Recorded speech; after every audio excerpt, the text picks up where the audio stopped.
আমার একটা সাথী ছিল দেশের বাড়িতে, দেশটি প্রেমে লিখত চিঠি প্রতি মাসেতে। আমার একটা সাথী ছিল দেশের বাড়িতে, দেশটি প্রেমে লিখত চিঠি প্রতি মাসেতে।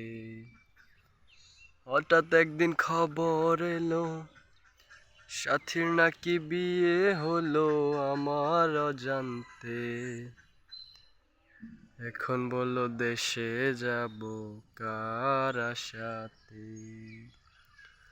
কাজের ফাঁকে যেতাম ছুটে দেখতে সাথীর মুখ, বুকে জড়িয়ে বলতো আমায় কেমন আছো সাথী।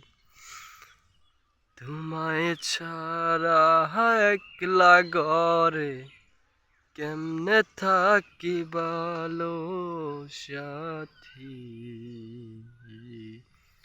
আমার একটা সাথী ছিল দেশের বাড়িতে, দেশটি প্রেমে লিখত চিঠি প্রতি মাসেতে। হঠাৎ একদিন খবর এলো সাথীর নাকি বিয়ে হলো আমার অজান্তে। এখন বলো দেশে যাব কার আশাতে।